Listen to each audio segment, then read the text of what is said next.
Bismillahirrahmanirrahim. Wal yakul wakilul wali idzi zauji zawwastuka binta fulan. Fayaqbalu wal yakul lil wali wal yakul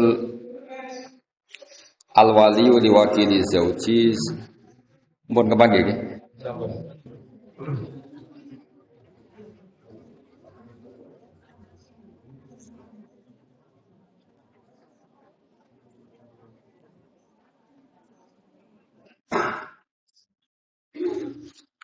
Wal yakulil waliyu liwakili zauji zawattu binti fulanan fayaqulu wakiluhu qabiltu nikahaha lahu fa illam yakul lahu wa nawahu lam yasihan nikahu li anna syuhuda al mustarata huduruhum fihi kama taqaddam latila alahum alaniyat. Mun kuriyen kaidah iki terus tengene kal yubini wonten sarah qauluhu fulanan wa illam yakul muwakkiluka na'am law lam ya'lam nasab az-zawji wajaba insyaduhu wa tasbutul wakalah bi qauli mudaiha haitsu taquda syuhud saterusin iki kita punya sampean muwakkil atau muwakkil kira ini foto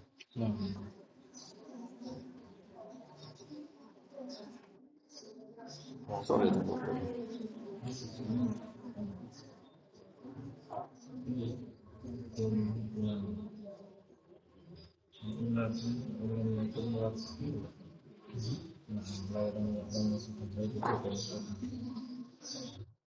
ngeten nggih menyangkut nikah nggih. Terus kalau wakilul wali itu biasanya misalnya kan saya bilang misalnya saya nikahkan Haris kan misalnya zawat angkah duka wa zawat duka binta fulan. Kalau yang tidak mukhtalaf alaih kan alladzi qad wakalani nggih, alladzi qad wakalani atau mewakili gitu. Tapi kalau di Indonesia itu hampir pasti itu sah. Makanya ini kan saya ajarkan ke antum ini tatbiki fikih. Tatbiki fikih itu begini ya. Di Indonesia itu kan saya sering alami ya, misalnya ada taukil kan walinya mar'ah tadi, waliul mauliyah tadi, kan taukilnya isyhad di depan umum. Misalnya, Gus saya pasrah Anda menikahkan putri saya bernama ini. Terus saya bilang di depan umum, saya terima apa? Saya terima perwakilan itu. Kemudian kalau dalam tradisi di Rembang misalnya wali kan terus ke sana gitu, pokoknya enggak di majelis. Kalau di sini di majelis kan? Enggak ya? Kalau biasanya di majelis enggak setelah taukil? Belum enggak, banyak yang enggak di majelis. Ayo coba yang enggak di majelis ngaco. Enggak setelah taukil itu, walinya di majelis apa? Di majelis. Kalau dari zaman? Lari. Kabur. Enggak. Apa? Keluar.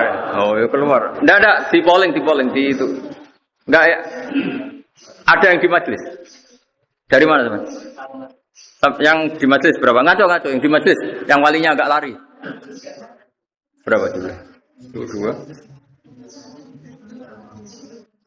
Nah ini penting ya, karena nanti turunan hukumnya itu begini ya. Maro'ahul muslimuna hasanan bahwa indawohi hasanun. Karena ini sama-sama resiko, ini saya jelasin. Itu kalau di Kifayatul Akhyar itu kan ada satu pertanyaan ya, yang meskipun kitab itu digugat orang banyak. Digugat orang apa? Kan kalau syarat nikah yang pokok kan wali. Ya, zaud. Berarti berapa? 2 ya. Terus 2 saksi 4. Berarti aktornya kan hanya 4. Tapi kitab Kifayatul Akhyar itu menyebut entah karena saking simbolnya, entah karena memang itunya menjadikan orang salah paham. Itu kan begitu. Kalau wali sudah memasrahkan ke seseorang, kemudian wa aqdal wakil, maka tidak sah. Tidak sahnya itu yang di Kifayatul Akhyar maksudnya karena aktornya hanya 4, sekarang yang wali jadi syahid. Berarti syahidnya kan 1. Nah, itu kan jadi masalah besar. Entah saking ikhtiarnya kiai Jawa entah gimana, walhasil itu karena takut takbir itu wali itu nggak boleh di majelis karena di situ ada ancaman wahadorol wali wakodel wakil. Paham sih kalau maksudnya? Padahal suratul mas'alah itu beda dengan yang kita alami karena kita alami itu kan saksi banyak sekali. Paham ya? Wali wis wong ra kanggo, pokoke wis bar nyekseni ya sudah. Sehingga wali ketika tidak mengatakan saya ini mewakili, wali apa wakilul wali tidak mengatakan alladzi qad wakalana itu mewakili, ini kan sudah diisbatkan apa? Itu sah karena suhud atau saksi itu kan tahu semua kalau kita ini hanya menikahkan atas nama apa? Wakil. Tapi kalau kebalikannya, misalnya saya menjadi wakilnya Haris dalam menerima nikah. Katanya misalnya angkah buka was begini, terus saya hanya bilang qabil tu nikah wa taswija bil maril maqdur. Saya lupa atau sengaja bilang lagu. Maka ini untungnya ulama bilang batal. Enggak ada ulama yang mengatakan itu menjadi milik saya. Sabar apa Yurabi Pak Haris kan. Nah, Padahal tadi, karena kalau dalam konteks qabil tu nikah wa taswija bil madhuri itu, kalau nggak bilang lagu, untungnya ulama bilang nggak sah. Ini masih untung, tidak diputuskan milik wakil. Ya ini kan jelas. Fa illam yakul lahu wa nawahu lam yasihan nikahu li anna syuhuda al mustarad hudurum bi kama taqaddam latila alahum alaniya. Ini penting kolaborakan karena nanti itu dalam teori fikih ya, dalam teori fikih. Di ulama itu kelihatan tidak konsisten karena begini maksudnya tidak konsisten. Tapi baik, tidak konsisten itu kadang baik. Misalnya begini, syarat nikah dalam madzhab Syafi'i itu 2 apa banyak? Tidak jauh, kan hanya 2. Tapi di takbir-takbir itu, misalnya seperti ini, lam yasihan nikahu li anna syuhuda al mustarad huduruhum fihi kama taqaddam. Itu li annas syuhud, bukan li annas syahidan, tapi li annas syuhud. Karena dalam madzhab Malik, ini dengarin ya. Nanti saya bacakan di Mizan Kubro. Tadi saya sengaja bawa kitab Mizan Kubro. Kalau menurut madzhab Malik, 2 saksi itu tidak syarat sahnya nikah. Paham ya? Tapi karena pikirannya Imam Malik begini, kira-kira begini. Saksi itu gunanya apa sih? Supaya nggak ada juhud, nggak ada pengingkaran. Oke, kalau sarannya nggak ada pengingkaran, harusnya itu nggak perlu saksi, yang penting terkenal. Jadi misalnya Haris nikah, dinikahkan wali, terus diumumkan di pondok PMH ini. Alhamdulillah sekarang Haris sudah laku. Nah, apalagi bikin surat edaran gitu. Berakhir sudah masa lajang gitu. Kalau masa nggak laku sudah selesai gitu. Nah, ini penting karena filosofi fikih nanti dibalik-balik itu begitu. Ya ini misalnya ini peringatan bagi kita semua. Jadi kalau Imam Malik ini kelirunya orang-orang yang kawin sirri ya. Kadang-kadang pikirannya kalau misalnya dia wakilah sahid itu tidak syarat. Saya ulang lagi ya. Misalnya dalam kitab Kutubul Madzhab al-Arba'ah kadang itu kan dipotong. Terus di situ diterangkan wakilah sahid itu tidak syarat sah. Jangan kira kalau misalnya madzhab Malik mengatakan syahid itu tidak syarat sah, kemudian ini nggak terganti oleh aturan yang lain. Paham ya maksudnya? Makanya kenapa kiai-kiai kita itu anti talfek, anti intikal madzhab. Sebetulnya bukan masalah intikalnya. Nggak ada jaminan kalau kata-kata ini diket atau ditaksir, diikhtisor, kemudian tidak ada syarat lain. Ini misalnya saya bacakan ya. Nah ini supaya kulino saja ya, bahwa di masalah-masalah nikah itu masalah sing yuftatu fil afdha malah yuftatu fil wiriha. Eling-eling napa yuftatu fil afdha malah yuftatu napa fil wiriha. Jadi yang terkait perempuan itu untuk sahnya itu lebih ikhtiyat ketimbang urusan yang di lain masalah perempuan. Ini kalau baca ya. Ini kitab Mizan Kubro yang relatif setiap intikal madzhab itu ada penjelasannya. Wa min dzalika qaulu a'immati salasa innahu la yasihun nikahu illa bi syahadatin. Ma'a qauli Malikin innahu yasihu min ghairi syahadah. Memang teksnya innahu yasifu min ghairi. Tapi kamu jangan mengira bayangannya terus hanya kamu dan wali kemudian sah. Sama seperti misalnya Abu Hanifah bilang nikah itu sah tanpa saksi, tanpa wali. Jangan kira tanpa wali itu tidak ada wali. Maksudnya Abu Hanifah itu gini. Tetap dengan wali, tapi yang penting dia memberi izin. Tapi tidak harus dia yang menikahkan. Gak apa-apa perumahannya menikahkan sama orang lain, pasrah orang lain. Sementing walinya memberi izin. Orang kok tanpa wali, tanpa pamit itu tidak. Paham ya? Nah ini kalau bocor. Jadi itu memang resiko orang-orang wong nyen kuwaco. Kalau bocor. Ma'a qauli malikin innahu yasihu min ghairi syahadatin. Illa annahu yu'tabaru fihi al-isya'atu wa tarku taradi bil kitman. Hatta law aqda fi sirri atau law uqida fi sirri wastarata kitmanan nikahi fusiha indah. Jadi kata Imam Malik, nikah itu enggak usah saksi, tapi cukup isya'ah. Makanya nikah kayak di Indonesia itu mesti sahnya. Karena misalnya syaratnya 2 saksi itu adil, misalnya syaratnya 2 saksi itu adil. Ternyata 2 saksi itu tidak adil. Enggak masalah kalau di Indonesia, karena kan orang yang menyaksikan kan banyak. Jadi itu isya'ah apa? Apalagi sebelumnya sudah ada undangan nikah macam-macam. Bapak Haris sudah laku. Seminggu sebelumnya kan tahu semua di WA karena dia kaul ya. Semua orang dikasih tahu kalau sudah laku. Itu enggak harus adil. Karena kata Imam Malik, kata beliau yu'ta baru fihil isya'ah apa? Isya'ah itu terkenal dari kata sya'ah, apa? Sya'ah itu maknanya apa? Terkenal kayak ayat innal ladzina yuhibbuna an tasyi'al fahisha. Fahisha menjadi terkenal. Itu enggak boleh. Nah, terus sekarang andekan 2 saksi itu fasik. Kata Imam Malik boleh, kata Abu Hanifah boleh, kata Imam Syafi'i enggak. 2 saksi itu harus adil. Wa amal fasiqoni fa innahu yahsulu bima al isya'atu bin nikah. Wa dzalika kafin fil khurus an suratin nikah sifat. Jadi misalnya ada saksi itu fasik-fasik, enggak apa-apa, malah fasik itu cangkeman, anggar wong diceritani. Ini jadi butuhnya itu kan perempuan ini jelas miliknya ini. Kalau miliknya ini nggak ada saksinya kan, misalnya ada mbak-mbak cantik kan, suatu pondok punya harapan semua. Nah itu kalau ada orang nikah secara sirri kan, ternyata harus dinikah orang kan kecewa. Nanti kalau ujuk-ujuk hamil juga orang curiga. Tapi kalau isya'ah kawinnya terbuka, sing berharap ya wis putus asa, paham ya? Nanti misalnya hamil ya jelas asal-usulnya karena sudah nikah. Makanya kata Imam Malik, saksi loro itu, saksi 2 itu filosofinya bukan saksinya, tapi isya'ahnya, no? Paham ya? Paham ya? Terus ini penting kulator. Jadi ini filosofi nikah. Ya, filosofi nikah, misalnya menyangkut 2 saksi macam-macam. Itu kadang 2 saksi. Ketika misalnya Anda baca kitab apa Madzhabul Arba'ah, wakila misalnya atau waqala Malik ya suhu nikah bila syahid atau bila syuhud. Ini jangan menjebak Anda lalu Anda berspekulasi nikah tanpa saksi. Karena sebenarnya Imam Malik mengatakan tanpa saksi itu ora perlu nunjuk saksi 2 terus yang tanda tangan 2 seperti dalam tradisi kita, enggak. Maksudnya enggak terus tanpa itu enggak, yang penting isya'ah apa?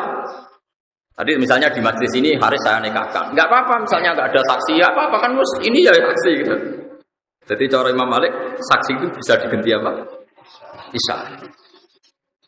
Makanya kenapa kiai-kiai itu mati-matian melarang santri sinau fiqhul madzhabil arba'.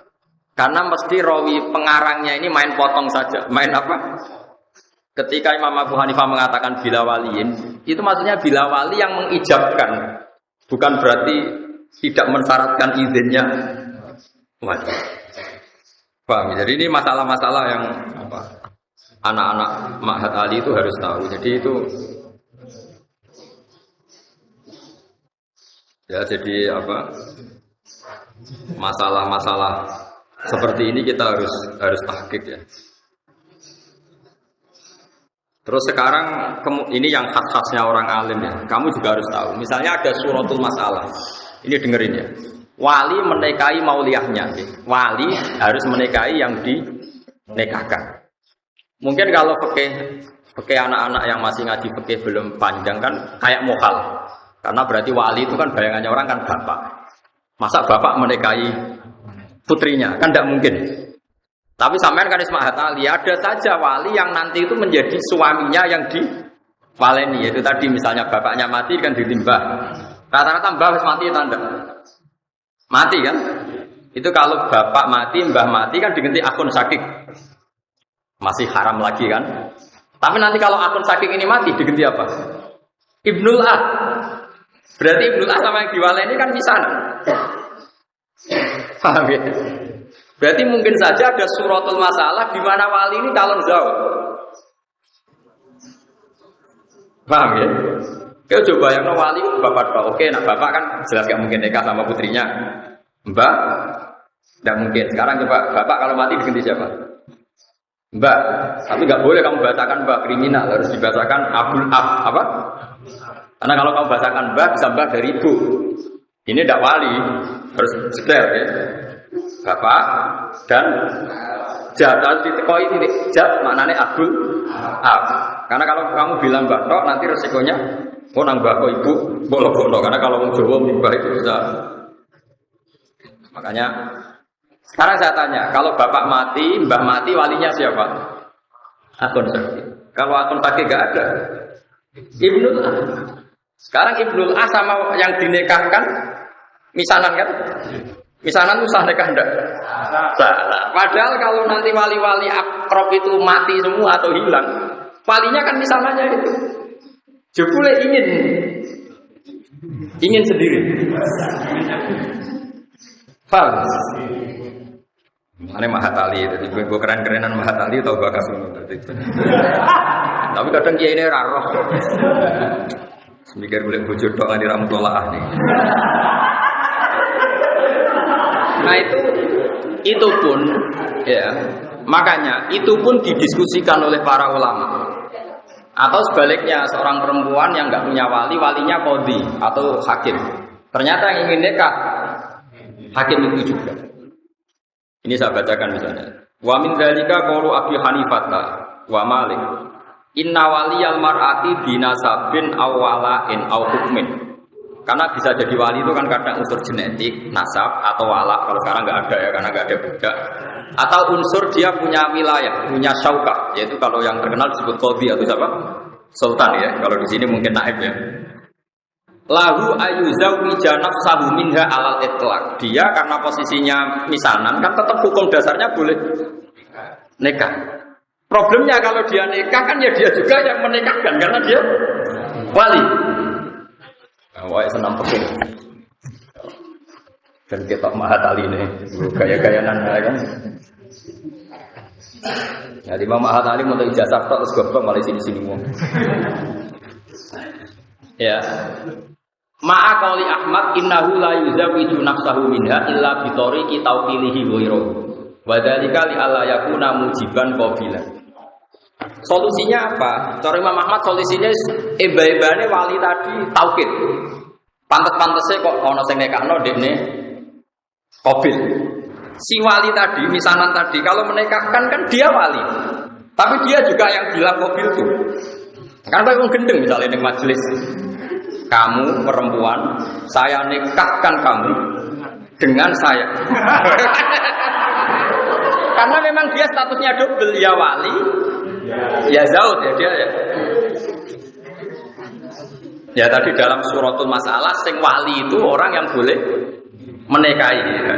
Kalau bapak kan jelas nggak boleh menikahi putrinya, mbak nggak mungkin, paman nggak mungkin. Tapi kan ada kemungkinan setelah ini tak semua kan misalnya. Ya sesuai urutan yang di Kitabul Asobat. Pokoknya walhasilnya ada suratul masalah. Sing wali itu sah nikah dengan yang diwaleni, ya. Solusinya gimana? Dia itu pastinya harus mengakatkan. Tapi dia juga qabil penerima nikah. Solusinya kata Imam Ahmad, pantas-pantas saja. Jadi yang bilang gini, misalnya saya bilang, aku akad no. Dan yang punya otoritas tauhid memang saya, karena saya ini wali. Tapi nanti saya calon qabil, calon penerima. Makanya ini solusinya kata Imam Ahmad, innahu la yuzawwiju nafsahu minha illa bi tariqi tawqilihi ghairuhu bidzalik li alla yakuna mujiban qabilan. Tapi kata Imam Syafi'i, wa ma'a qauli Syafi'i innahu la yajuzu lahul qabul bi nafsi wa la yuwakkilu ghairuhu bal yuzawwijul hakim walau khalifatan raib. Dari Imam Syafi'i, Ya dekne dadi qabil lah ya lucu, wong wali kok dadi bojo. Pokoke pantes-pantes iku diliakno kabeh. Diliakno kabeh kok dadine wali yo dipasrahno.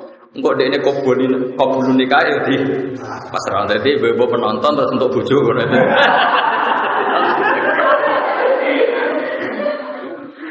Karena kalau dalam fikih itu ada pantangan ya, istilahnya kalau di Fathul Mu'in itu ada ittihadul qabid wal muqbid. Enggak boleh dalam satu akad ada satu orang jadi dua aktor, namanya ittihadul qabid wal muqbid. Misalnya gini, Haris punya utang saya 1 juta. Ya Haris punya utang saya 1 juta. Terus kebetulan dia juga mustahik zakat. Dan saya juga harus zakat ke Haris. Saya tidak boleh bilang gini, Riz, uang saya yang di kamu 1 juta minongko zakat saya ke kamu. Itu tidak boleh karena Haris adalah qabid penerima zakat. Dia juga mukbid menerimakan zakat ke dirinya sendiri. Kalau dalam fikih kan masalah ittihadul qabid wal mukbid. Ya sama seperti wali yang boleh menikahi yang diwalikan. Karena tadi misalnya suratul masalah apa? Misalnya dalam jawab bahasa Indonesia apa? Sepupu ya kan. Misalnya sepupu ya. Itu kan sudah boleh nikah kan. Tapi problemnya dia itu wali ya Pak. Kalau dia menikahkan dan dia qabil kan ittihadul qabid wal muqbid, dia sendiri yang menikahkan. Mana misanan duwe misanan ayu penak iso ngancam ya. Nek gak tak rabi ra tak nikahno sapa-sapa. Dimbargo loh. Tapi di fikih itu gampang. Kalau wali enggak mau menikahkan perempuan yang ingin nikah, apalagi perempuan tadi sudah akilah baligho dan menunjuk lelaki yang disenangi, itu kalau wali menolak disebut wali adil. Kalau wali adil itu sulibati wilayah hak walinya dicek. Jadi itu masih ada peluang. Jadi ini kalau ngancam dibalik diancam, nggak apa-apa, malah wali kamu hilang, nggak kabur. Jadi itu, ya ini penting ya, ini fikih-fikih yang harus Anda ketahui. Terus ini ada masalah-masalah yang harus diketahui juga, ini yang sering terjadi di Indonesia. Ya semoga, ya ini meskipun kasus tapi harus dipelajari. Kan banyak juga kita ini sering ngadepi masalah di mana orang yang saya kecelakaan. Jadi sebelum nikah sudah hamil. Itu sampai sekarang jadi perdebatan. Ya sebelum nikah sudah hamil. Itu baik dinikahi yang menghamili maupun enggak. Itu ada iddah apa enggak? Saya ulang lagi ya. Kalau dinikahi orang yang menghamili atau enggak, itu perlu iddah enggak? Karena posisi apa? Kecelakaan hamil posisi mangkak. Nah, karena perdebatannya lama itu satu, ketika ada ayat wala tangiku manakaha abaukum minan nisa illa maqad salaf. Itu nikah maknane akad, apa nikah maknane wati? Wati itu hubungan intim. Kalau selain madzhab Syafi'i mengatakan nikah di situ maknane baik nikah sah maupun nikah atau wati. Sehingga misalnya Zaid punya bapak, yang bapaknya Zaid itu mensetujui Sri zina. Itu Zaid itu nggak boleh menikahi Sri karena Zaid ini dianggap juga anaknya Sri. Karena selain madzhab Syafi'i kalau maknanya gini, kamu jangan mewati orang yang pernah diwati bapak kamu, sehingga memasukkan zina, memasukkan nikah sahih. Jadi nikah sahih yang masuk itu, nikah zina apa? Zina juga. Tapi kalau madzhab Syafi'i enggak, nikah itu kalau tidak sahih atau hubungan intim kalau tidak sahih itu enggak mutabar, apa? Enggak mutabar. Sehingga ini agak dianggap hamil, sehingga ya enggak ada iddah. Makanya ada kiai-kiai Jawa. Makanya nanti tak polling semua. Di daerah kamu kalau ada orang kadung hamil, rata-rata dinikahkan nunggu lahir apa enggak? Enggak, polling. Di daerah kamu mungkin pernah dengar. Enggak usah nunggu kelahiran. Kok pengalaman ada sifora kan? Tidak, di polling aja ini dijawab karena agama ini butuh konsensus. Saya sudah bilang tadi, maro'ahul muslimuna hasanan bahwa indawohi hasan. Saya sendiri munfarid atau ahadi. Saya nggak boleh berstatement hukum sendiri, harus nunggu konsensus. Saya ini termasuk orang bisa baca kitab, tapi kalau saya ada kejadian, pasti saya tanya zaman bapak kayak apa, Mbah Mun kayak apa, dulu zaman Mbah Zubair kayak apa. Karena kita butuh konsensus, paham ya? Karena ini masalah ijtihadiyah, itu yang mengesahkan adalah konsensusnya ulama, disebut apa? Ijma. Tidak sama saya tanya, kalau ada orang hamil sebelum nikah, lalu kalau mau nikah, baik sama yang menghamili maupun enggak, nunggu melahirkan enggak? Ya enggak yang betul. Enggak ngaco. Enggak kan? Alasannya apa coba? Loh kok enggak ini bukan alasan kultural, ada alasan fikihnya kenapa? Karena tadi kalau dalam mazhab Syafi'i yang dikatakan hamil menjadi hukum iddah yang hamil yang karena akad sahih. Nasab juga sama, yang dikatakan nasab saya lewat nakah sahih. Sehingga dalam mazhab Syafi'i misalnya ada seorang hubungan intim zina terus punya anak putri. Setelah itu 3 bulan dia nikahi. Anaknya nanti bapaknya nggak bisa jadi wali karena anaknya putri tadi tidak bisa intisab ke bapaknya karena produk ilegal. Makanya kita sebagai kiai itu sering bilang gini, misalnya ada orang nyun sewu hamil 3 bulan. Terus yang menghamili mau nikah, mau menikahi. Oke, kita nikahkan tadi. Karena takut kalau gak dinikahkan nanti zina lagi macam-macam. Itu pasti kita bilang begini sama bapaknya. Nanti kalau anak kamu perempuan, kamu udah walinya. Karena ini kadung 3 bulan. Artinya karuan anak ini tidak faktor produk nikah sahih. Sehingga intisabnya anak tadi kalau putri gak bisa ke bapak. Paham ya? Ini kamu harus ngomong gitu. Ini kulil haqqa walau kana murran. Kamu jangan diem. Nanti kalau kamu diem, anaknya nanti dinikahkan bapaknya. Sebenarnya dia bapak betul karena memang mani yang jadi dia anaknya. Tapi tidak bapak cara syar'an karena produk dan nikah sahih. Kalau sampai kamu tidak ngomong, kemudian nanti anak tadi besar dinikahkan bapaknya tadi itu nggak sah karena bapaknya kakeknya tidak walinya, tidak wali karena tidak nikah apa. Sahih. Ini masalah-masalah yang sering terjadi, makanya saya membantu Anda. Tak tunjukkan takbirnya atau nasnya ulama dulu nanti dimusyawarahkan sama Pak Haris. Tapi jangan hanya musyawarah. Carikan kasus masalah ini yang sudah terjadi di masyarakat. Biasanya kiai setempat Anda kayak apa? Karena ini penting. Saya bahkan berpendapat bagus-bagusnya hukum itu kalau kiai sing ra ngalim yang nglakoni. Itu berarti jadi konsensus. Jadi apa? Konsensus. Ini penting saya aturkan. Begini misalnya, saya itu berkali-kali berdoa sama Allah. Kehebatan orang Indonesia itu sing ra roh hukumnya ketok alim. Gara-gara dia dikonsensuskan, hukum itu taruh saja misalnya ada orang fasik gak sholat, dia gak sholat, gak zakat, gak puasa. Tapi menjadi gerakan massal di Indonesia, namanya ngawinkan putri itu harus undang kiai. Sehingga orang gak sholat, gak zakat, gak puasa, kalau putri nikah yang undang kiai. Ini jadi konsensus. Sehingga orang fasik yang gedeng kiai lama, pendak ngawekno anak itu ngundang. Akhirnya nikah ini bisa berjalan secara syar'an. Karena kiainya datang terus tanya, ini ada hubungan kerabat enggak, mahram enggak, rodok enggak. Kalau sudah memenuhi syarat, dinikahkan secara sah. Meskipun orang ini benci kiai, tapi dia dipaksa oleh satu komunitas nikah undang kiai ku elek, koyo rasa. Ini pentingnya konsensus. Padahal si walinya tadi nggak ngerti pentingnya kiai, bahkan benci kiai seumur-umurnya. Nah menurut saya dalam konteks seperti ini kiainya wajib datang, karena dengan dia datang berarti nikah yang terjadi adalah syar'i. Begitu juga saat tadi ngaji di Bojonegoro di Jepara sama Gus Jobur tadi, hukum itu contoh gampang tuh orang mati. Saya contohkan, saya ngaji di mana-mana tak contohkan. Orang minum atau minum oplosan terus mati, bapaknya ya fasik peminum, anaknya fasik peminum, mati minum oplosan. Jadi konsensus, pokoknya kudu ngundang kiai. Sehingga si mayit yang oplosan pun kita sholati, kita kafani, kita mandikan ala Islam. Karena harus jadi konsensus, wong fasik lah itu butuh perlakuan seperti itu butuh, paham ya maksudnya? Ini penting harus kita pertahankan. Jangan sampai nanti orang fasik punya model sendiri dalam menyelesaikan jenazahnya. Karena orang soleh tidak mau datang, terus orang fasik punya tandingan kaifiyah merumat jenazah. Saya kalau mati ya coba ini arah, terus pinggirnya ada wong ceki.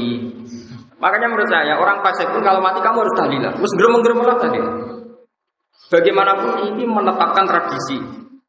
Kalau sampai kita tidak mau tahlilan hanya karena dia mati bunuh diri atau mati apa tadi itu oplosan, nanti kalau nggak ada tahlilan mereka bikin tandingan tradisi, yaitu kiai ragu tahlili ya wes tangguh cekik tangguh remi. Nanti kamu yang salahkan Allah karena tradisi yang sudah benar Yang orang fasik pun melakukan, kamu tidak mau hanya karena risi mayatnya itu fasik. Makanya saya lagi butuh konsensus. Kita ini sebisa mungkin hukum yang dikehendaki Allah dan Rasul jadi konsensus. Hatta alal fasik, sampai orang fasik pun terpaksa dengan tanda kutip terpaksa melakukan hukum. Itu juga yang dikehendaki Allah. Ikhtiar tau'an au karha. Kalau ada hukum Allah itu harus terjadi. Tau'an au karha. Baik kamu suka ataupun enggak suka. Orang fasik itu enggak suka kiai. Tapi di Indonesia itu alhamdulillah kalau nikah maupun mati itu butuh. Tetap kadang kiai ini kalau khawarit mutung malah. Masa urip-uripe gedeng kiai ana adzan nyetel dangdut kon nyolati sorry. Ini rodok geblek ya seperti itu, tidak boleh. Kita nyolati itu bukan demi mayitnya, demi kelangsungan tradisi Islam merumat jenazah. Paham ya? Karena kalau kita tidak nyolati, kemudian mereka punya tradisi sendiri, kita malah repot. Paham sih kalau maksudnya? Terus kedua, kalau mayit ini mati karena oplosan, terus kamu membaca sholawat dalam tahlil, membaca la ilaha illallah. Saya sering ditanya Kiai, tetap yang untung kamu. Kan hadisnya man sholla alaiya wahidatan shollallahu alaihi asr. Siapa yang baca sholawat saya satu diberi sholawat Allah 10. Sekarang yang dapat pahala itu yang baca sholawat apa mayitnya? Yang baca kan. Masa kamu ngamal soleh rugi? Mangko la ilaha illallah dari dakhulal jannah. Yang baca la ilaha kamu apa mayit? Kamu kan ngapain kamu rugi? Masa ibadah ngerasa rugi? Semuanya itu fasik kelas dan urusan ini pengen.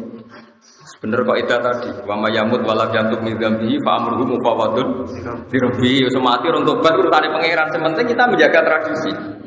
Jangan sampai orang fasik ini punya tradisi baru hanya karena kita tidak mau melangsungkan tradisi yang sudah jadi konsensus.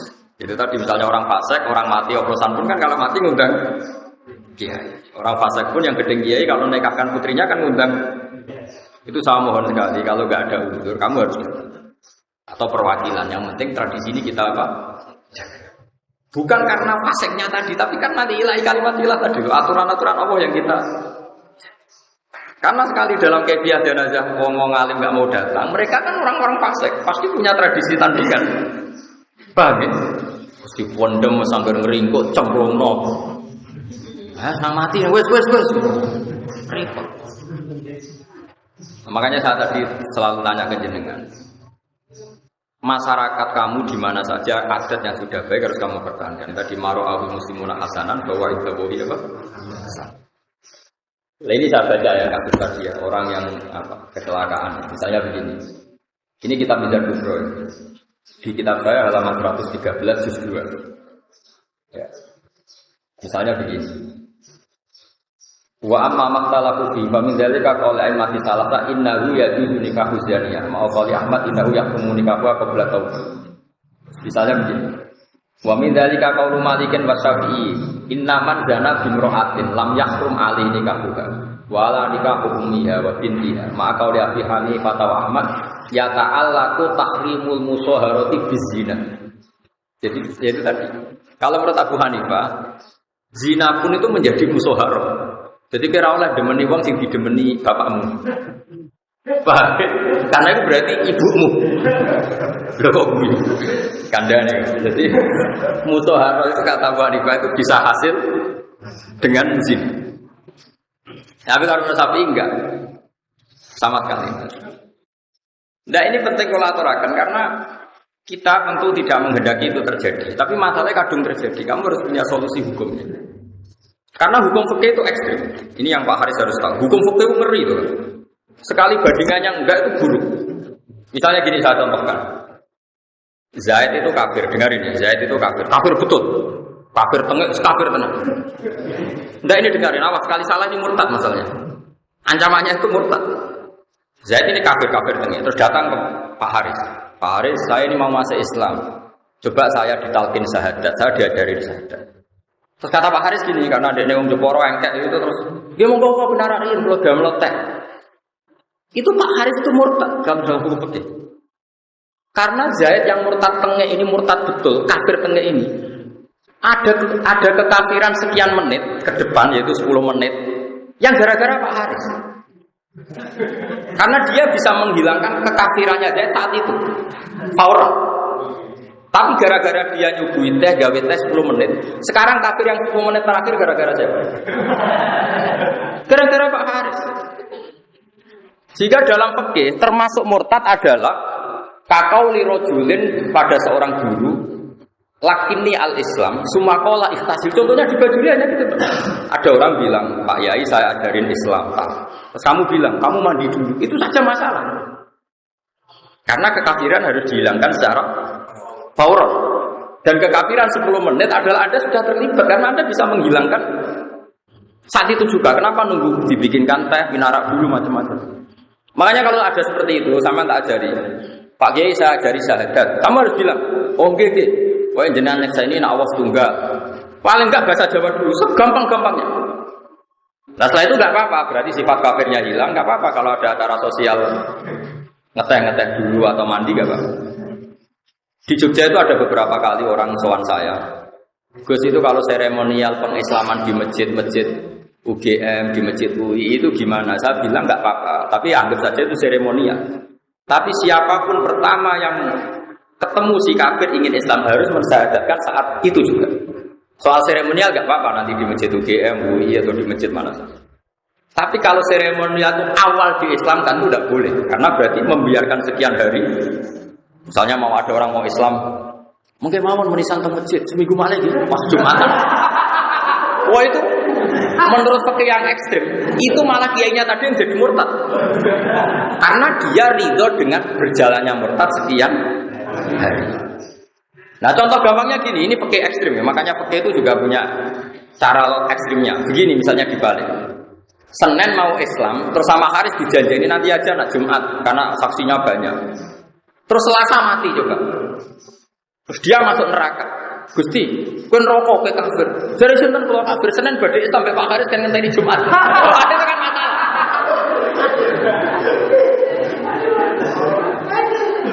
Paham ya? Dulu saya pernah ngalamin tuh. Saya tuh mau jamaah asar. Ini kisah nyata ya. Saya mau jamaah asar. Ada orang soal saya, Gus anak kalau nikahkan karena kerja di Malaysia, saya takut macam-macam. Gus ini mumpung di rumah. Oke. Saat ini kalau sholat asar, kalau pas mau komat. Ya kalau sholat kan sering mau. Mungkin gak dasar kalau ini. Boten tuh seminggu malah wong. Dereng persiapan macam-macam. Oh betul kurang lah gimana? Nah saat ini kalau nikah anak boten. Mungkin soal PPN macam-macam telepon kalau kan bejor Pak anak kiai nak omong kan mandi jadi uang wedi. Jadi kiai nyoro kayak konon repot. Karena pikiran saya sederhana.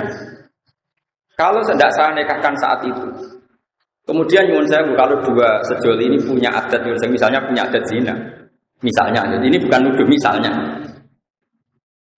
Zina yang kemarin-kemarin itu tidak tanggung jawab saya, tapi kalau zina malam nanti. Paham? Makanya kalau ada kasus seperti itu saya harus melakukan faur. Paham? Waktu 10 dereng persiapan gampang Pak, penting akad sih. Engko acara seminggu kas kok. Akhirnya dia siap. Ya. Karena tadi logikanya kecuali orang ini terbukti soleh ya, mau SMS-an toh. Ya kan kedelok rai ini kan ketoro. Makanya kayak Pak Haris tidak mendesak menikahkan kan nggak mungkin zina. Akhirnya keterusan. Sebetulnya Pak Haris bisa ngancam saya, awas bisa nggak boleh nikah, bahaya loh. Oh itu harus saya akadkan sekarang. Justru karena soleh itu kita nggak usah kesusu. Jadi fikih itu punya logika yang ekstrim. Nah ini yang anak-anak matali harus tahu, paham ya? Kok jangan nuruti hukum kultural. Gak pantas langsung nikah keluarga orang teko. Mosok wong kafir be Islam ra disugoi tes. Tidak bisa seperti itu. Pakai akal. Nak pas Habib Subita itu wonge mati. Statusnya mati kafir apa mukmin? Kafir. Itu sebabnya ada mukmin karena siapa? Saya kalau ngaji di Jogja, itu banyak dosen-dosen tertawa-tawa gara-gara tak contohkan gini. Dalam proses ekstrim atau emergensi itu tidak ada status ideal, gak ada. Yang ada itu harus dilakukan. Itu ibarat gini ya, saya seorang dosen atau kiai, pas katokan cekak, nggak pakai baju.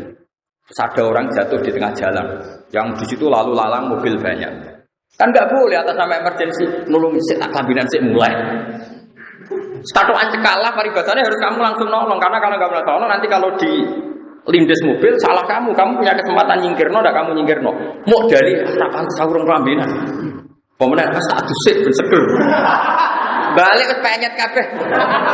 Ditindesi mobil. Nah kira-kira analoginya seperti itu. Padahal kafir itu lebih ekstrim ketimbang sekedar nyawa. Sehingga kalau ada orang mau masuk Islam, kamu harus nuruti fauron. Begitu juga nikah, menikahkan orang yang potensi zina atau menurut saya bermasa lalu tidak baik juga harus fauron. Paham ya? Ini hukum. Sama nggak boleh protes pakai rasa. Nanti kalau dibuktikan pengiran repot itu tadi. Ada orang mau masuk Islam Senin. Karena umumnya ada seremonial di masjid, kamu dulu hari Jumat. Ternyata Selasa mati. Coba. Dia matinya kafir apa mukmin? Kafir karena belum natoko bisa ada. Yang salah siapa? Kiai. Makanya di Bajuri jelas. Ketika Imam Bajuri mencontohkan termasuk kesunatan adalah mandinya orang kafir ketika masuk Islam. Terus Imam Bajuri itu lucu, itu kelihatan ulama sekali. Itu min masnunatil husli itu orang kafir masuk Islam kesunatan mandi. Dia itu cerita yang di kitab takrib. Tapi Imam Bajuri gak mau tahu, malah protes dia. Gak penting bab adus. Terus dia di sarahnya cerita. Nah nganti ana wong ngongkon adus orang langsung nalkin syahadat. Itu malah dosa besar. Malah dia mengatakan si orang tadi dihukumi murtad karena membiarkan kekafiran berlangsung. Yang harus dilakukan sekarang gak berubah kasus, yaitu talqin syahadat. Karena urusan adus, teh, barang nyuguh itu urusan ideal. Itu ibarat ada orang kecelakaan di jalan yang di situ banyak kendaraan, terus hanya karena kamu gak pakai baju, terus kamu merasa gak nyaman, pulang dulu pakai baju. Paham?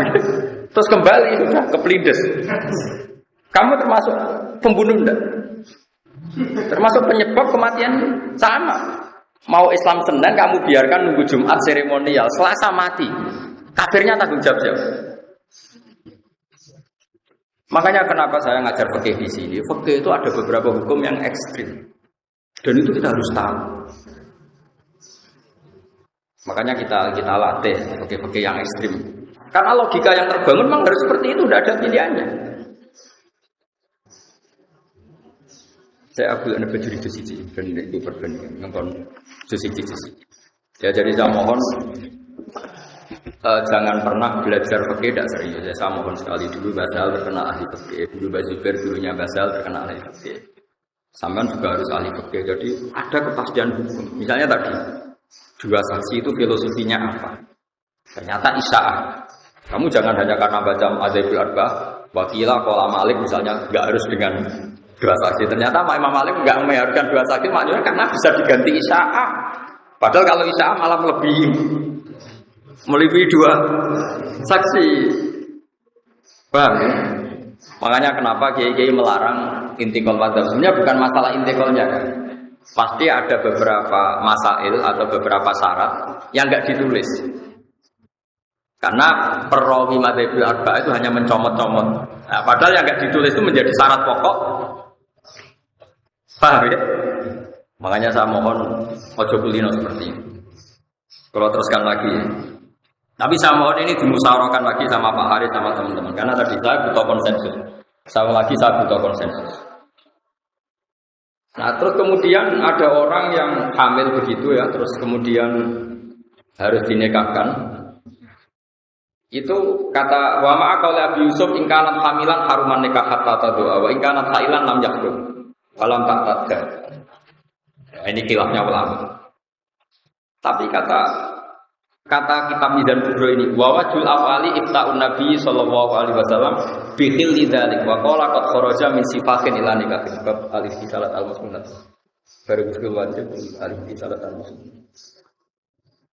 Ya, ini terus ketika ada kejadian seperti itu dilaporkan Nabi jawabnya qad kharaja min sifatin ila nikah. Jadi ada orang biasa nakal itu ya kumpul kebo misalnya. Terus ada masalah gitu. Sama sahabat entah siapa dinikahkan sama sahabat tadi. Nabi komentari atau ngendikane qad kharaja min sifatin ila nikah. Taruh saja misalnya ada orang biasa kumpul kebo malam Senin kumpul kebo, malam Selasa kumpul kebo. Terus Selasa pagi kamu nikahkan. Berarti malamnya kumpulnya kan sudah kumpul nikah. Makanya penekahan ini atau menekahkan itu adalah berarti qad kharaja min sifatin ila nikahin. Berarti dia sudah keluar dari tradisi zina. Sifat itu tradisi apa? Zina ila nikah. Karena meninggalkan zina itu tradisi yang luhur sekali. Coba zaman kalau baca tiga berjanji, Rasulullah itu dipuji apa? Babanya Rasulullah itu tarakus sifat apalam yusibum aruhu min adami wa ila abi wa umi. Tradisi pokok suku Quraisy adalah meninggalkan berzina. Abu Jalal meletene kepala bola, gak seneng zina. Makanya suku Quraisy meskipun gendol lah itu tetap mau. Bojone akeh tapi mau jenis zina. Saya punya bukti sejarah begini, ketika Rasulullah mulai dakwah ila tauhid, saya ulang lagi, dakwah ila. Biasanya kalau muda anak-anak itu kan butuh karir. Wong canom pak aneh-aneh itu mesti butuh macam-macam. Apa kata Abu Jahal dan Abu Lahab CS-nya? Muhammad, kamu aneh-aneh itu ingin apa tuh? Kalau ingin harta, kita urunan. Sehingga dari sekian urunan kamu jadi orang paling kaya. Kalau kamu aneh-aneh ingin jadi pemimpin, sudah sekarang kamu tak untuk pemimpin. Tapi kalau kamu aneh-aneh ini karena ingin perempuan tertentu, kita datangi keluarganya. Lalu kita nikahkan kamu dengan perempuan. Itu bukti bahwa suku Quraisy tidak punya tradisi zina. Sampai zaman belum Islamnya oleh bilang sama Nabi, kalau kamu senang perempuan, kita datangi keluarganya. Lalu kamu saya nikahkan. Orang kok, kira senang itu anu tak terlalu doli, tidak ada seperti itu. Lu ini nyata sama dia kita tarik. Ya enggak, kalau sampean lihat tarik kan, kalau kami ingin perempuan, kita kawinkan, zawwajnaka, bukan dikawinkan. Makanya sifat keluarga Nabi itu apa? Tarotus sifaha falam yusibhum aruhu min adami wa ila abi wa ummi. Jadi nikah itu luar biasa, sampai kemuliaan keluarga itu ukurannya tidak sifat. Artinya kalau ada kesempatan nikah, kenapa dibiarkan? Harus dinikahkan. Makanya saya pernah ditantang Naib Gus, nikah seperti ini tuh masalah menurut negara gini. Saya bilang gini, kamu urusannya negara, aku nak gak langsung ya urusanin rokok. Urusanin dipecat, aku urusanin rokok. Aku urusanku, aku sembrono. Kecuali aku belum nanggung neraka. Dia siap. Akhirnya dalu-dalu kok itu tekok sih. Iya no nikah, tapi nak ratu nang tekok rokok. Siap. Kowe ancaman dipecat iki rokok. Jadi itu hukum masih itu termasuk dipecat. Ini ya, ini di kitab Bajuri, di kitab punya Pak Haris di halaman 154. Juz berapa ini? Juz 1. Ini kata ya, qauluhu wa huzulul kafir idza aslama. Ya, wa huzulul kafir idza aslama. Jadi kalau orang kafir mau Islam sebaiknya memang mandi. Ini masih katanya Fathul Qorib. Kitab Fathul Qorib itu kitab matan, tentu belum detail ya. Belum apa? Detail. Ya saya ulang lagi ya, kata kitab Fathul Qorib termasuk mandi sunat adalah kalau orang kafir mau Islam, dia kesunatan mandi. Dohirnya ya kan dia mandi dulu baru. Tapi itu dikritik, langsung dikritik oleh syarah. Sebenarnya ada dikritik, ya memang harusnya itu salah, memang itu masalah. Kalau hanya begitu redaksinya itu masalah. Meskipun Fathul Qorib tentu niatnya ada begitu, mungkin niatnya ada seperti itu. Ya kalau ngarang kitab matan itu kan resikonya kan takbir sedikit, tapi orang nggak boleh salah paham kan resiko. Haris seneng bapak itu kalimatnya sedikit, cara Haris cukup, tapi ternyata tidak memahamkan. Akhirnya kan nggak payu ragu. Itu resiko matan, resiko kitab nopo. Kalau wajah ini jelas sih. Tapi tentu pendapat tadi itu ekstrim. Yang saya baca. Wa ghuslu kafir idza aslama. Wa law qala wa ghuslu man aslama lakana aula li annal ghusla yadkhulu waqtuhu bil Islam. Sekarang mulai kesunatan mandi itu setelah Islam atau sebelum Islam? Setelah Islam, makanya Sarah kecewa sama matan. Harusnya jangan begitu. Kowe kan Mahat Ali dari sawangane iso nyarai kan. Ojo kok maca matane wis keliru waduh. Pokoke ojo kei ijazah. Pokoke bermaca keliru ora usah kei S1. Nanti saya yang komen. Tapi kalau kiai kan biasanya gampangan apa-apa. Nah, kalau waca. Ini kata Imam Bajuri. Wali annahu la sabila ila ta'khiril islami ba'dal muslim. Saya ulang lagi. Wali annahu la sabila ila ta'khiril islami ba'dal muslim. bal sarrahu bitakfiri mangqala li kafirin ja'ahu li yuslima idhab fatasil summa aslam. Ini Imam Badrul. Saya juga gak senang sama ekstremitas seperti ini, gak senang. Tapi kalau di logika masuk akal, masuk akalnya tadi. Kalau kamu mentakhir konatu dibeli gedeng kepleset mati, urung moco. Jaga. Coba kafirnya yang jawab siapa tuh? Ya ini. Gawat, mulane aja bodoh, gawat bodoh. Makanya pokoknya Pak Yai kula warai Islam, oh nggih sampai ngatek-ngatekan. Pokoknya pengiran juga, nggih oke. Wis pokoke ngono-ngono lah, wis gak ideal lah. Pokoke nanti mari zakat. Kalau kawin kan anak Indonesia zakat kan pada kawin nanti Islam lu sih. Mau zakat kan kangelan besar. Mau nilai lo kan keseniatan mawon Pak. Pengiran sitok nggih, jenenge apa nggih. Muhammad Rasulullah nggih wis Islam wis Islam. Asliane dilatih ikutnya terus. Loh ini jelas ekstrim. Tapi saya juga enggak sepenuhnya setuju dengan kitab Bajuri. Saya tidak akan menghukumi orang lain kalau dia kafir karena menunda keislaman. Saya ulang lagi ya. Saya sebagai pribadi, saya murid Mbah Mun, murid kiai-kiai, murid Basar, murid kiai-kiai yang punya kearifan. Saya tidak akan mengkafirkan orang yang menunda keislaman orang kafir. Meskipun di kitab ini begitu. Tapi kita ngerti ini untuk kita tidak melakukan penundaan. Jadi kita tidak penting lah menghukumi orang lain itu tidak penting. Alika nafsak melawan mikir orang lain. Tapi kita tahu logika itu memang masuk akal. Terutama kalau ada kejadian di luar rencana kita tadi. Mbok kon adus jebule kepleset mati. Kowe ana wong kecelakaan pinggir ratan, kowe kelambenan sik kelindes truk. Mestinya kayak katokan cekak lah harus langsung dipinggirkan karena ini fauron apa? Fauron. Harus foto gue harus menjadi saksi. Di anak ulah sabila ini harus saksinya dua kalau kita wali anak ulah. Salah. Sabila ila takhirul Islam. Kalau begini, nak salah itu. Ini nak salah langsung tak pecat jadi guru. Apa Mahatali? Wali anak ulah sabila ila takhirul Islam. Bersoroh takhir mangkal dikafirin jauh Islam. Yuslima budak. Yuslima. Aslama yuslimu. Idhab tasir itu aslim. Kelihito libaqai alal kufri tilkal lahdoh. Ya. Artinya libaqai alal kufri tilkal lahdoh. Artinya ada masa yang dia kafir itu karena salahnya si kiai kan. Artinya kalau bilang Pak Kiai saya ini ajari Islam, terus saya bilang kamu mandi dulu. Berarti mulai mandi dan berikutnya masih kafir itu salahnya siapa? Salahnya kiai. Itu kalau normal gak apa-apa kan, berarti sudah ide urip kena dosa tetap kok nak mati kan. Makanya saya bilang begitu bisa ekstrem. Problemnya itu kalau berarti mata alal kufri. Kufrinya kiai tadi terlibat. Ya saya ulang lagi ya. Balsor rohu. Semoga kitab ini rapati benar. Tapi kitab ini kitab tenang nih.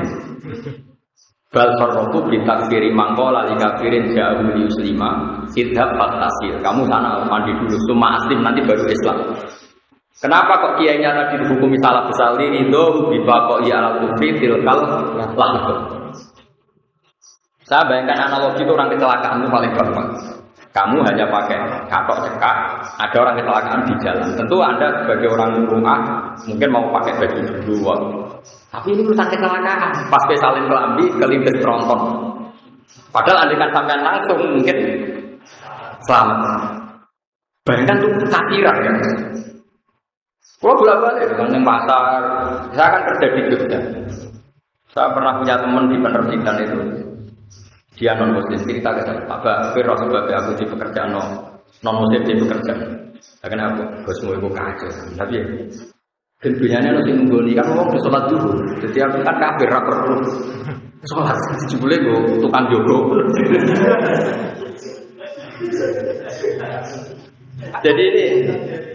Jadi misalnya kok di percetakan atau di penerbitan atau di jalan kok orang ketemu sampai konsultasi Islam.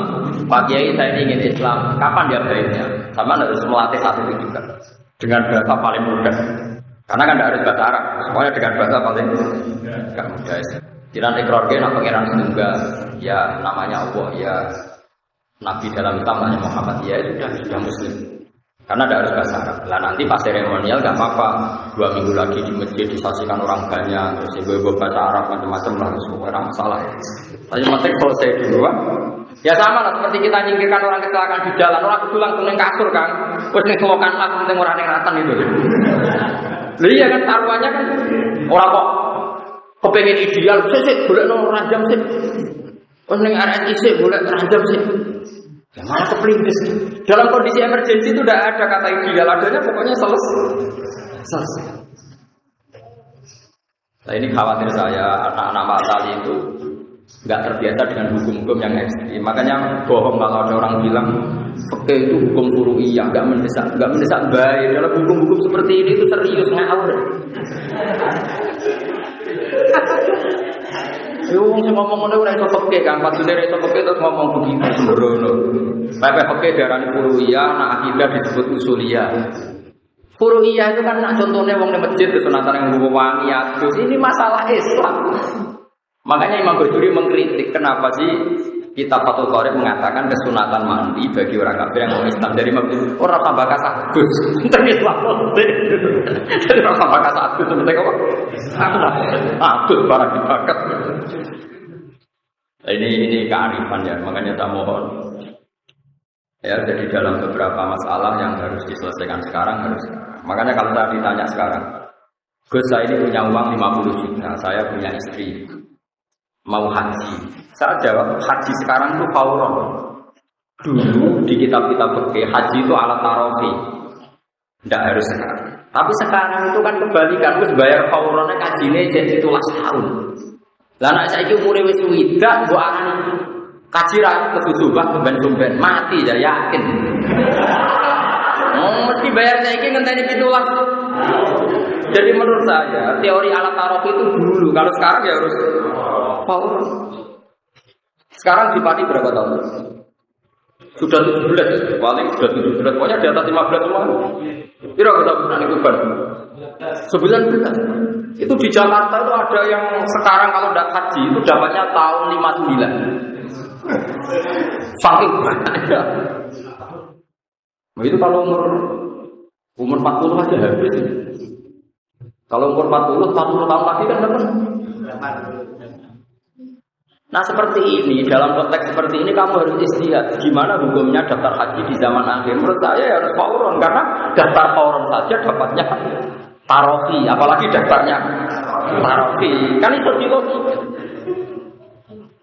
Meskipun itu tentu tidak fatwa resmi ya, karena fatwa resmi tetap haji itu wajibnya ala tarofi. Tapi kita akan punya akal. Ya adinu aqlan waladina biman la'akal. Makanya ini saya mohon sekali ya, harus ini yang dibajuri di halaman 154 juz 1 ya, di kitab ini di bab pokoknya wabzilul kafir tidak aslam. Tapi Imam Bajuri terus kecewa, bakal satu barang yang penting di Islam no. Makanya sebenarnya kayak Pak Haris itu dosa besar, kok bakal sayu nasam. Nah mau rapayu rapi penting wedok sih. Orang ayu nasam repot gitu. Repot. Urutannya itu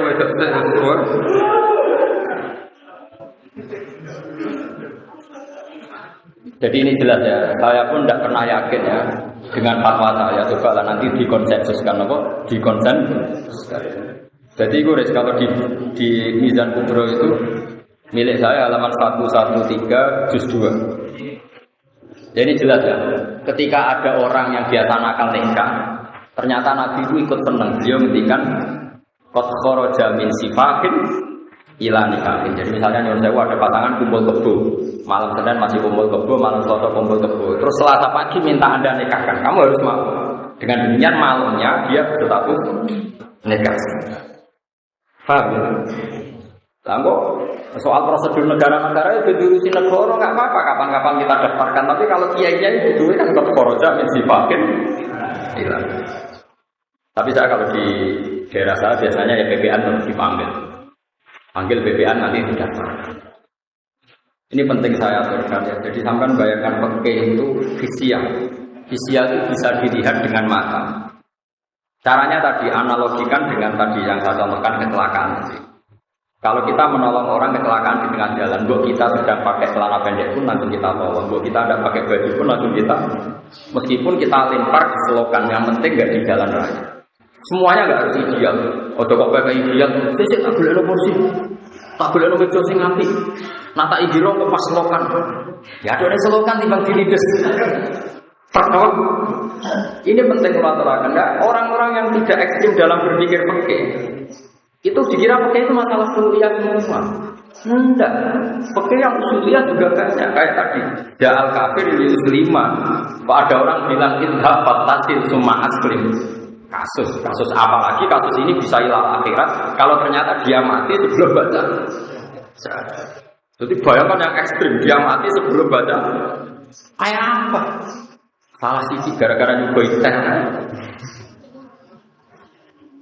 Nah, caranya sama kali ini jadi alim itu, bayangkan hukum itu ekstrim.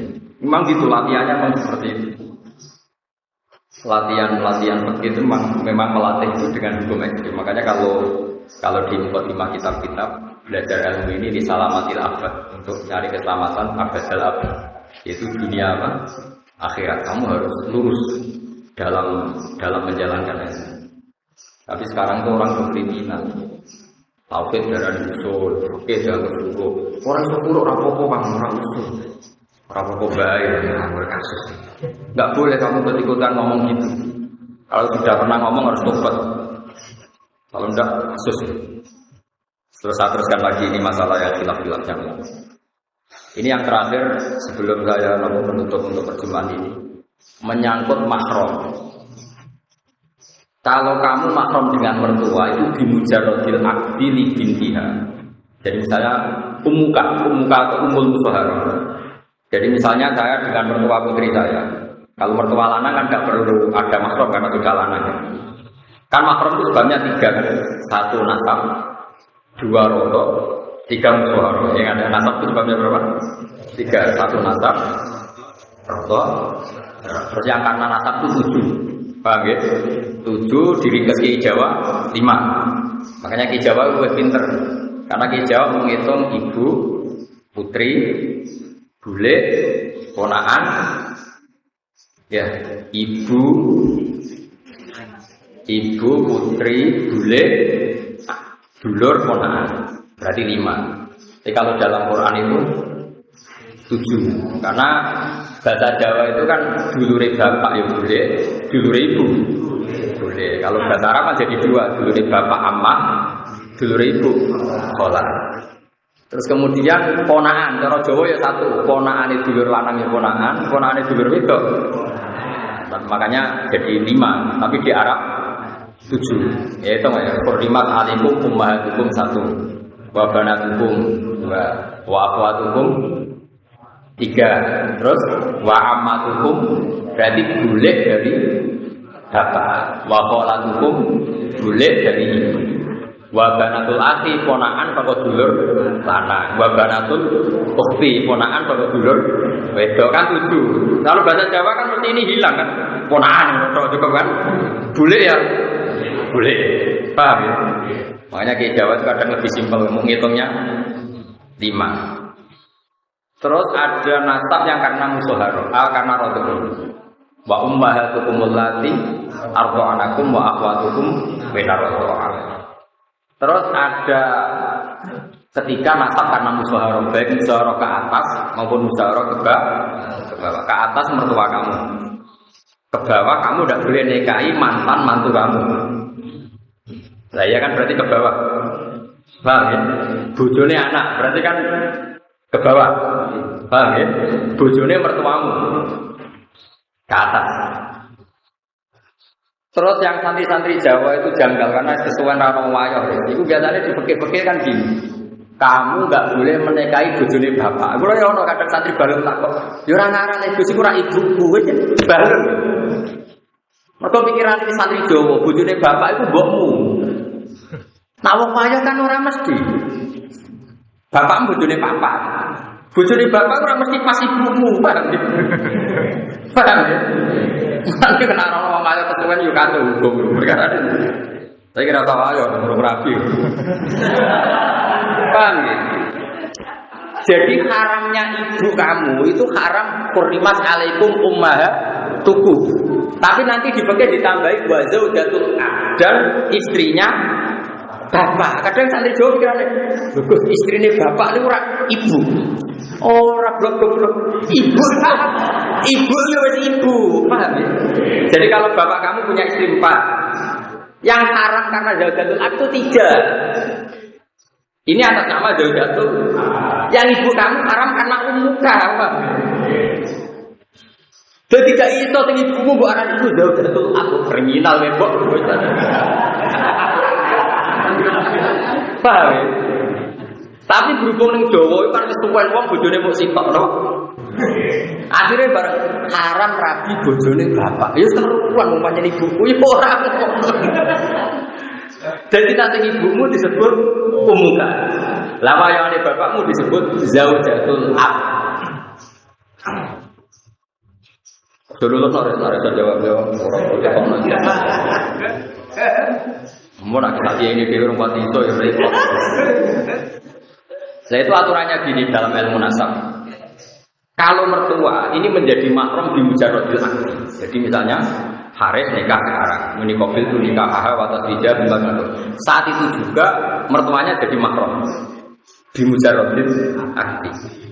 Tapi kalau kebalikannya Haris nikahi rondo. Kalau nak kesuwen Joko tua kadang nggak gini rondo. Itu kalau nikahi rondo, ini putrinya yang perawan tadi menjadi mahramnya Haris nunggu rondo ini dikumpuli. Paham ya? Tidak di mujarradil akdi. Ya itu bedanya ke atas sama ke bawah. Makanya kalau untuk anak tiri ada ayat waruba ibu umulati fi hujurikum min nisaikum allati dakhaltum bihin. Masih ada fa illam takunu dakhaltum bihinna fala junaha alaikum.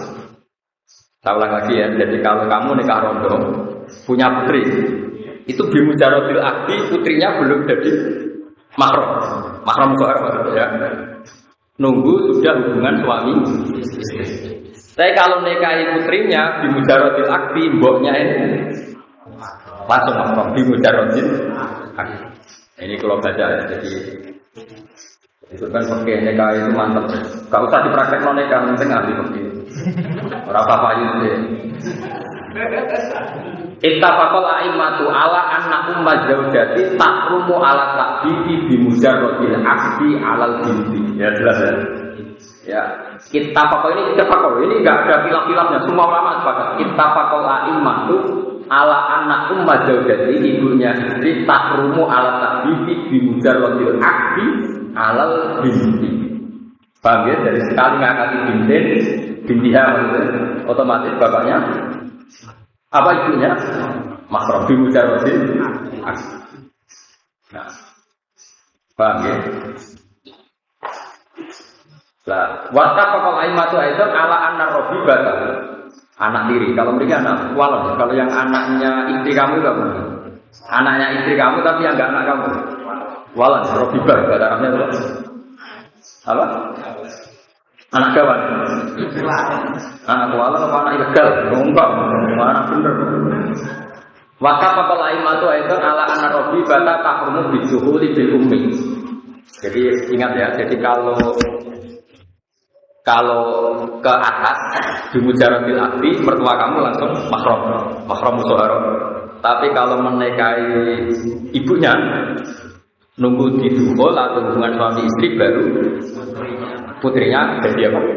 Mahram. Makanya di Quran waruba ibukumul lati fi hujurikum min nisaikum allati dakhaltum bihin. Fa illam takunu dakhaltum bihinna fala junaha alaikum. Terus anaknya istrinya anak kita wahala itu abna itu muladzina min aswad, istri dari anak kandung kamu, bukan anak angkat. Kalau anak angkat gak apa-apa, kayak kasusnya siapa itu, kayak masalahnya siapa, Zaid bin Harithah. Zaid bin Harithah kan anak angkatnya Nabi. Terus berarti Zainab binti Jahsh pernah jadi mantunya Nabi. Tapi kan akhirnya di nikah Nabi itu kan tidak anak kandung. Ya, jadi yang haram itu istri dari anak kandung. Wahala itu abna ibumul ladzina min aslabi. Jadi saya mohon sekali ini ya teman-teman ya. Jadi kadang-kadang sama Pak Haris diskusi kitab Mizan itu bab nikah namanya. Karena saya punya kepentingan, punya keinginan. Nanti di kampung itu macam-macam. Sama harus punya solusi. Kadang-kadang kepeksa wali kadang yang aneh-aneh. Terus di Malaysia ini takbirnya marhalaten apa izin. Wong sekarang bisa dihubungi lewat telepon. Terus kalau izin nanti tahu ke lewat telepon cukup enggak? Kalau terpaksa cukup, kesaksian dalam telepon caranya gimana? Tapi dengan membaca materi tetap nanti ketemu gambaran. Meskipun dulu nggak ada takbir tentang telepon, paham ya? Tapi kamu kalau baca terus dan diangen-angen, nanti tetap ketemu jawabannya. Karena ilmu itu gampang. Kalau dieling dewe bangun nang ijazah itu, Bakarim ini hak cara Bakarim. Ilmu itu koyok. Ya kayak rontok-rontok kayak maling kayak wong nakal. Bercekel sesuk ngaku. Bapak Karim dulu itu ngutus bangun. Gus kowe iku mulang. Kalau dereng saged ngaji kan mulang. Gampang Gus, kita bukan bercekal-cekal ngaku dhewe. Kita mesti bayar. Dicekeli terus. Ayo ngaku ke macane piye. Itu guyonannya Pak Karim. Ala Gus kitabku gampang, kok cekal-cekal sesuai ngaku. Aku macane Faslun, aku macane Yakumu cekal-cekal.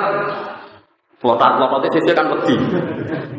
Mesti ngaku terus kowe maca terus bener padha wis. Ngaku. Begini misalnya contoh ya. Saya ini termasuk pengagum kitab Bukhari ya, kitab Bukhari. Saya beri contoh betapa mudahnya istidlal. Mudah sekali istidlal kalau bagi yang sering.